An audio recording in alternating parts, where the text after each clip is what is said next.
Hello everyone, good morning. Welcome back to your online classes.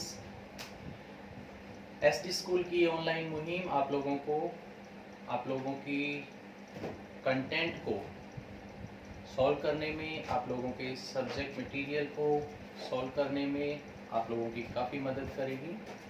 और आज जो हम पार्ट कर रहे हैं वो 10th क्लास का पोइट्री सेक्शन, जिसमें poem number 5 we will discuss. Poem number 5 जो है उसको डिस्कस करेंगे। In the previous class we have also discussed about two stanza, first and second. In this class we will discuss the next two stanza, third and fourth. Clear? तो ये जो poem है हमारी, आप देख पा रहे हैं इसमें the ball poem written by John Berryman. ये चीज़ हम कर चुके हैं। ये जब पोएम का नाम बॉल पोएम है एंड जो पोइट हैं इसके जॉन बैरीमैन हैं, अमेरिकन पोइट हैं, और वो आपको इस बॉल पोएम के थ्रू लाइफ की एक रियलिटी से आप लोगों को अवगत करवाना चाहते हैं, आप लोगों को बताना चाहते हैं। और क्या बता रहे हैं वो इसमें कि जैसे हमने फर्स्ट और सेकंड स्टेंजा में किया था, फर्स्ट और सेकंड स्टेंजा में आप लोगों ने जाना, उसकी सिनॉप्सिस थी, उसमें आपने जाना कि इस पोएम में जो पोइट है वो इस वर्ल्ड की, इस संसार की, इस दुनिया की जो चीज़ें हैं जिनसे हम जुड़े हुए हैं, जिनको हम अपना मानते हैं, और हम एक दिन उनको जब हम अपने आप से अलग करते हैं या वो हमसे दूर हो जाते हैं या हमसे अलग हो जाती हैं, तो हम उनके लिए एक दुख मनाते हैं, एक शोक करते हैं और अपने लाइफ को कहीं ना कहीं उसी पॉइंट पे स्टॉप करते हैं। तो पोइट जो है वो आपको बताना चाहते हैं कि इस तरह का जो चीज़ों का आना जाना, आपकी लाइफ से कनेक्ट होना, आप लोगों से कनेक्ट होना, लोगों का आपसे कनेक्ट होना, जिनको आप अपना कहते हैं, वो सब चीज़ें आपकी हैं। उन सब चीज़ों की देखभाल करना आपकी फर्स्ट रिस्पॉन्सिबिलिटी है। लेकिन किसी भी रीजन से कि वो चीज़ आपसे दूर हो गई, गुम हो गई, टूट गई, या किसी दूसरे लोगों ने उस चीज़ को आपसे दूर कर दिया, तो उस पे हमें शोक नहीं मनाना चाहिए, दुख नहीं मनाना चाहिए, बल्कि हमें क्या करना चाहिए, अपनी उस चीज़ को समझते हुए लाइफ को आगे मूव ऑन करना चाहिए। यही इस पूरी जो पोएम है उसका शीर्षक है, या फिर आप कह सकते हैं इसकी पूरी थीम है, इसका मैसेज है कि जो चीज़ें जिनको हम अपना मानते हैं उनसे कनेक्ट रहना चाहिए, उनकी रिस्पॉन्सिबिलिटी लेनी चाहिए, लेकिन किसी रीजन से अगर वो दूर होती हैं तो उन पे शोक मनाने की बजाय, दुख मनाने की बजाय, उसको समझते हुए अगले स्टेप की तरफ आगे बढ़ जाना चाहिए। Is that clear? तो ये चीज़ हमने फर्स्ट और सेकंड स्टेंजा में हमने जानी थी, ठीक है, इसके सिनॉप्सिस में हमने जानी थी, इसकी थीम यही है, ठीक है। अब थर्ड और fourth stanza, we will discuss about third and fourth stanza. तो उसमें क्या कहता है यहाँ पे, let's see third stanza, he senses first responsibility. यहाँ पे ही कौन है? ही उस बॉय को बता रहा है, उस चाइल्ड को बता रहा है जिसने क्या किया है, अपनी बॉल को लॉस्ट कर दिया है। पहले स्टेंजा में पोइट ने आपसे क्वेश्चन पूछा था कि उस बच्चे की इस तरह से बॉल चली गई है और वो चुपचाप से वहां पे खड़ा हुआ है, अब मुझे क्या करना चाहिए, ठीक है। दूसरे स्टेंजा में पोइट फिर बताता है आपको कि मुझे उस बच्चे को जाके सांत्वना देनी चाहिए कि तुम्हें भाई, तुम्हारा जो बॉल है तुम और भी खरीद सकते हो, या फिर ऐसी झूठी सांत्वना उसके किसी काम की नहीं होगी, ठीक है।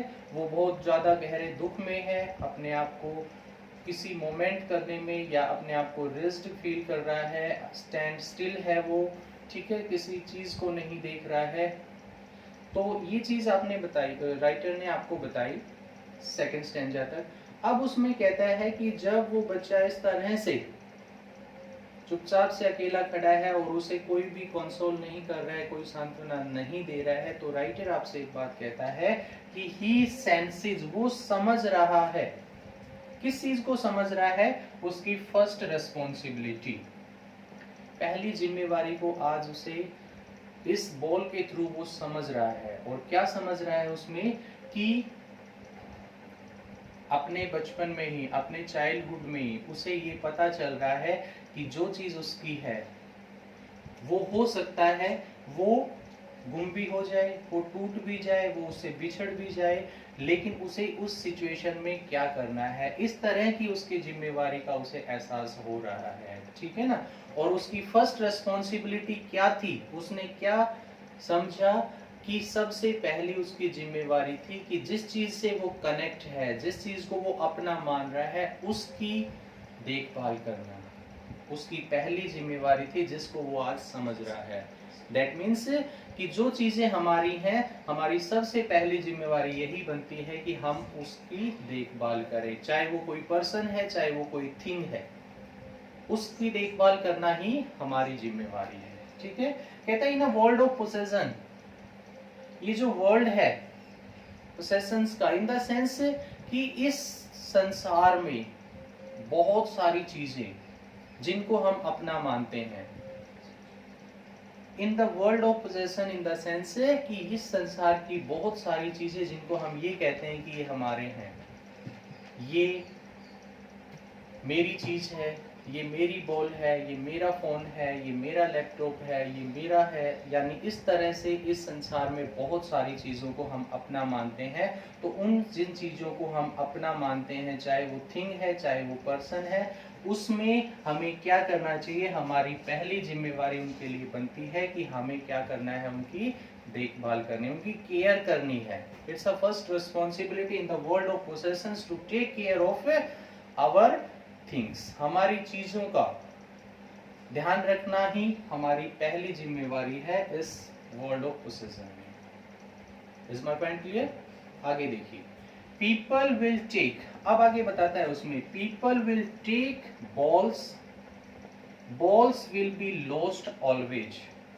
ये जो बॉल है यहाँ पे, इसको बता रहा है, ये जो आप समझ रहे हैं यहाँ पे बॉल पोयम है, इसका नाम इसने जो दिया है और इसमें जो चीज बताई है, what do you mean by balls here?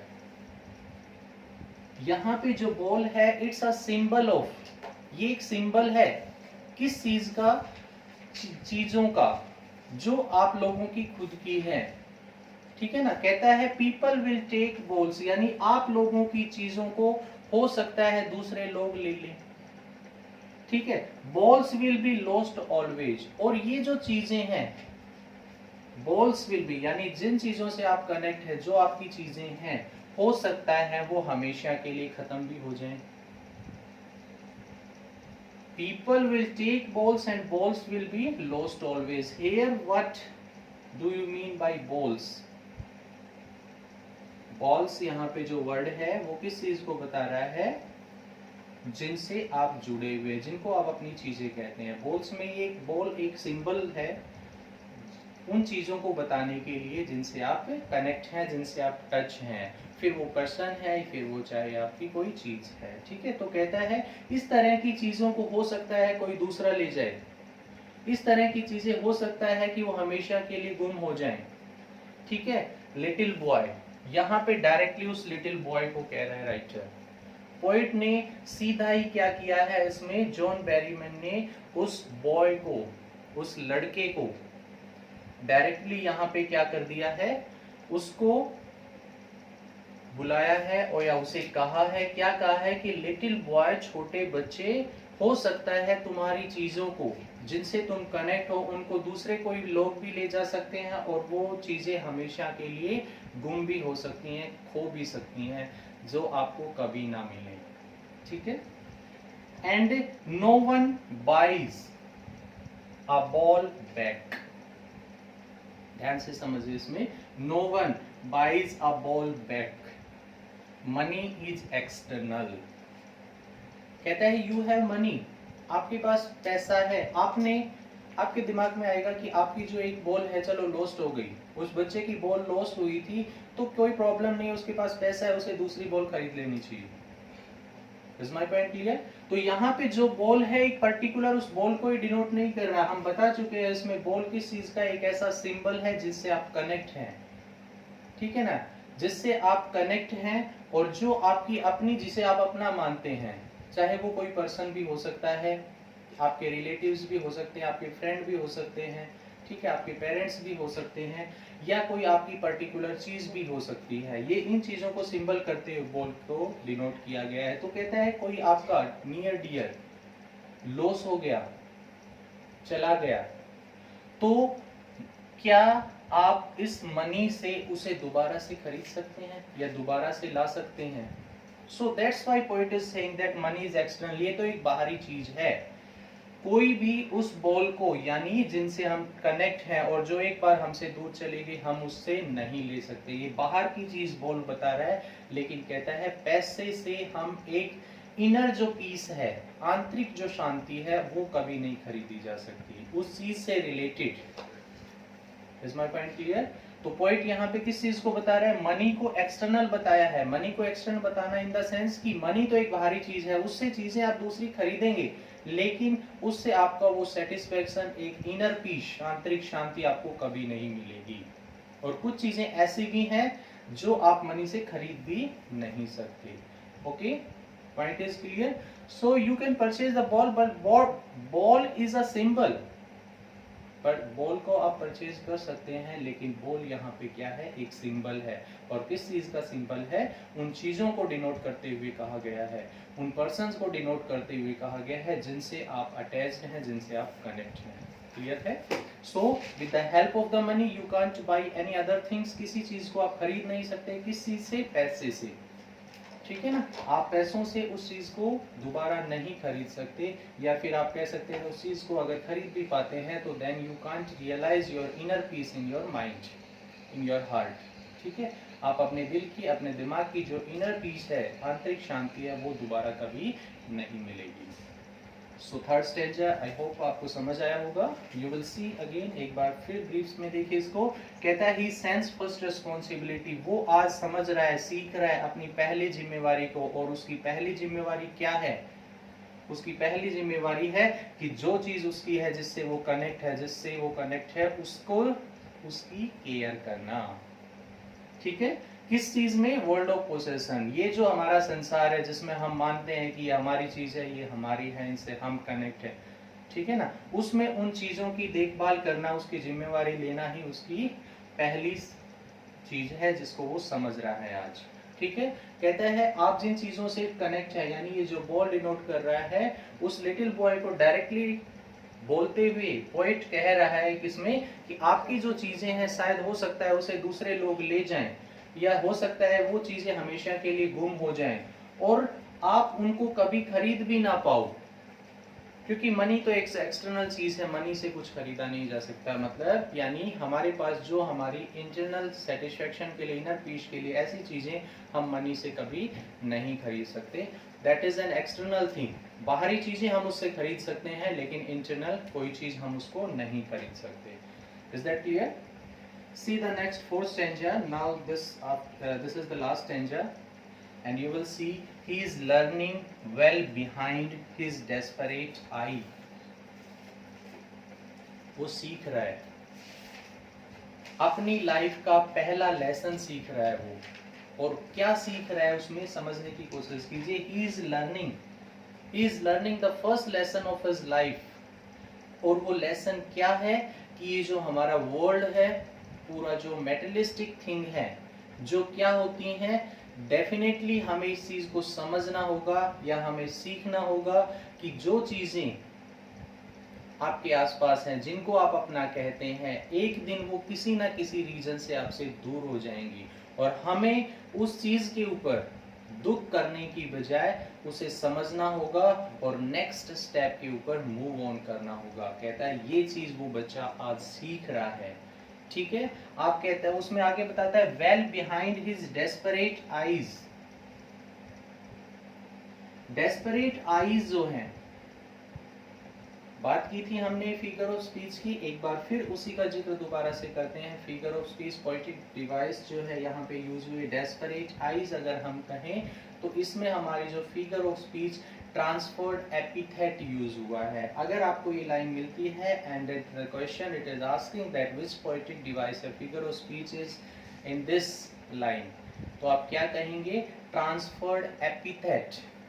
Poetic device is used here. और ये ट्रांसफर्ड एपिथेट होती क्या है, इन द सेंस आप कह सकते हैं इसमें, when the emotions is being given in the non living things. जब इमोशंस दिखाए जाते हैं किस चीज के अंदर, नॉन लिविंग थिंग के अंदर। अब नॉन लिविंग थिंग में तो इमोशंस कभी दिखते ही नहीं है। आप कह रहे हैं उसमें कि अगर हम इस बोर्ड की बात कर रहे हैं, ठीक है, it's a non living thing, ठीक है, और आज हम कह रहे हैं कि इस पे हमने आज बहुत कुछ लिखा है और बहुत कुछ पढ़ा है, सारे दिन इसको यूज किया, इसीलिए ये बोर्ड जो है बहुत ही उदास है। तो क्या इस चीज को हम फीलिंग इसको समझ पा रहे हैं कि बोर्ड जो है it is a non living thing, क्या ये उदास हो सकता है? सो आईज जो है यहाँ पे डिनोट की गई है, और उसमें आईज जो है, आंखें जो है, कभी भी दुखी नहीं हो सकती। दुखी कौन है? दुखी वो बच्चा है जिसकी बॉल गुम हो गई है। दुखी कौन है? वो बच्चा जिसकी बॉल गुम हो गई है, और उसके जो चेहरे पे जो दुख के भाव है वो उसकी आंखों में दिखाई दे रहे हैं, इसीलिए उसको बताया गया है। सो डेस्परेट आईज, यानी आप अगर इसका मीनिंग ले तो दुखी आंखें, आंखें कभी दुखी नहीं होती, ठीक है ना। इसमें किस चीज को बताया है? दुखी कहता है वो बच्चा है जिसके चेहरे पे एक दुख के बहाव हैं जो उसकी आंखों में दिखाई दे रहे हैं। So you can say here, यहाँ पे आप कह सकते हैं transferred epithet poetic device is used. Is my point clear? तो क्या कहता है? कहता है वेल बिहाइंड, उसकी जो आंखों के अंदर जो दुख है वो दिखाई दे रहा है उसमें, द एपिस्टेमोलॉजी ऑफ लॉस। आज उसे समझ आ गया है, वो सीख रहा है किस चीज को? जो लॉस होता है उसके साइंस को सीख रहा है, ठीक है ना। किस चीज के लॉस को? यानी कहने का मतलब ये है कि जो चीजें हमसे दूर चली जाती हैं उसके ऊपर दुख मनाने की बजाय हमें उसको समझना है और आगे बढ़ना है। इस चीज को वो बच्चा आज सीख रहा है, और आज उसने वो सीख लिया है कि उसकी जो बॉल है वो चली गई है। बॉल एक सिंबल है बहुत सारी चीजों का, कोई भी चीज है जो चली गई है, जो वापस नहीं आ सकती, तो उसके ऊपर हम ना कि दुख मनाए बल्कि उसको छोड़ के अपना अगला स्टेप मूव ऑन करें। Is my point clear? कहता है आगे, हाउ टू स्टैंड अप, और कैसे अपने आप को स्टैंड अप करें, कैसे अपने आप को स्ट्रॉन्ग बनाएं, ये वो बच्चा सीख रहा है। उस दुखी होने की विज्ञान को वो सीख रहा है, ज्ञान को वो सीख रहा है, और कैसे अपने आप को बिल्ड करे, कैसे अपने आप को स्टैंड अप करे, वो चीज वो लड़का सीख रहा है। नोविंग what every man must know, और ये सब हर आदमी को ये चीज समझनी होगी, ठीक है ना, कि in most know many days, और मतलब उसे बार बार समझनी होगी इन चीजों को कि that we have lost we can't get it again, so we have not to in grief on that things, we have to stand it aside and move on, ठीक है, उसे एक साइड में करके आगे की तरफ बढ़ना है, ठीक है ना। हाउ टू स्टैंड अप, और सीखना होगा कि अपने उस दुख की घड़ी में भी अपने आप को कैसे स्टैंड करें। आई होप आपको इस फर्स्ट स्टैंजा समझ में आया होगा। एक बार फिर से आप इसको समझिए। कहता है वो बच्चा सीख रहा है, ठीक है, यहाँ पे कुछ दिखाई दे रहा है उसकी दुखी आंखों के अंदर, ठीक है। उस बच्चे ने सीखा उस लॉस को, कि लॉस क्या होता है, यानी किसी चीज को खो देना या किसी चीज का गुम कर देना क्या होता है, कैसे उस टाइम पे अपने आप को स्टैंड अप करना उसने सीखा, ठीक है। और ये कहता है ये हर आदमी को सीखना होगा, और ये चीज बार बार सीखनी होगी कि किस तरह से वो अपने आप को स्टैंड अप करें, ठीक है।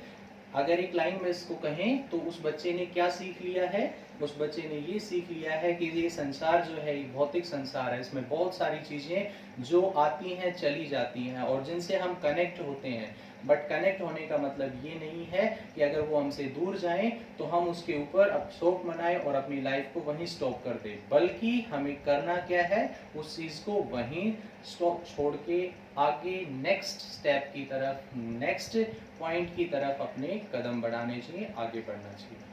This is given in the whole poem. I hope आप लोगों को समझ आई होगी। आप इनको अच्छे से दोनों स्टेंजाज को फिर से पढ़िए, पिछले क्लास के फर्स्ट और स्टेंजा सेकंड स्टेंजा को देखिए और कंप्लीट पोएम को ध्यान से अच्छे से क्लियरली समझिए, और इसके जो भी क्वेश्चन आंसर्स हैं वो आपको नेक्स्ट क्लास में आपके नोट्स में PDF फाइल में आप सभी को मिलेंगे, उसको उनको आप लोग अपनी फेयर नोटबुक में नोट डाउन करेंगे।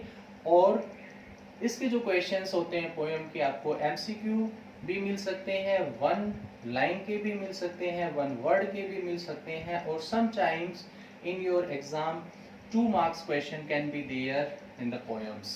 2 नंबर का क्वेश्चन भी कई बार पोएम से पूछा जाता है।